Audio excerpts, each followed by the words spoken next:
In New Orleans detained the wife of a former Marine while her husband says they were following the rules to get her green card. Court records show she had a final order of removal her family says she didn't know about and is now in a detention facility in Monroe. Jacob Bradford spoke to her husband and her attorney about their plan to get her back. I gave up the best people call it the best years of your life, your college years, and I went and spent that in the military.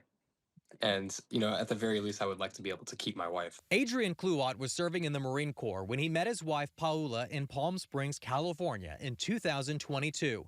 The two fell in love, and when Cluot left the Marines, he moved back home to Prairieville with his wife.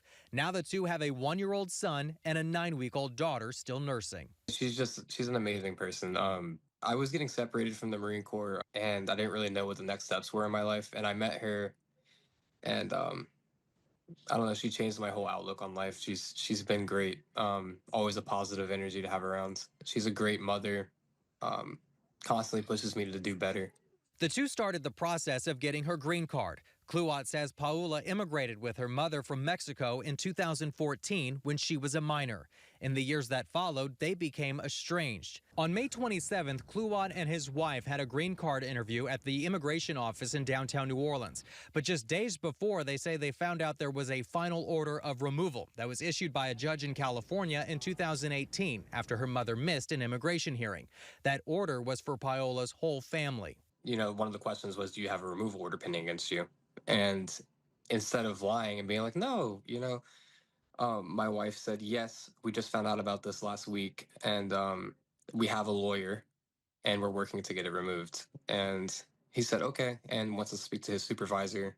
Came back like everything was fine, finished the interview, and told us to wait in the lobby for paperwork regarding our next appointment. We sat out there for probably 20 minutes, and then 3 ICE agents showed up and just detained my wife. She is now being detained at Richwood Correctional Facility in Monroe. Adrian says he drives the 3.5 hours twice a week so the kids can visit with their mother and the baby can nurse. That's my best friend and my wife, But I know I'm going to get her back no matter what. Whether all legal process in this country fails and I have to re-immigrate her through Mexico, or if I have to move to Mexico, I will.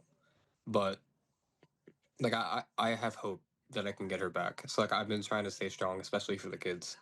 The guy spent 5 years in the Marine Corps, and this is how Uncle Sam repays him, by deporting his wife. It's almost ludicrous to think of. Kerry Holliday is representing the Cluots and is a former immigration judge. He says the spouses of military members and veterans are usually given parole-in-place orders.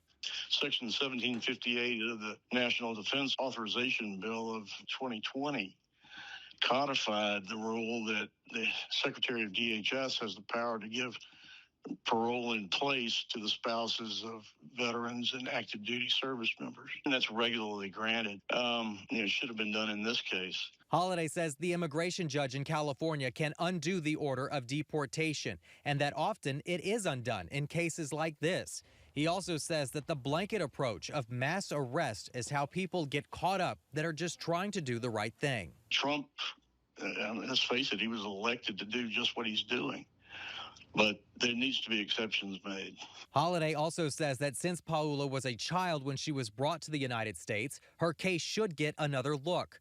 Cluot says he is not angry at the ICE agents for following orders like he did when he was a Marine, but he just wants his family whole again.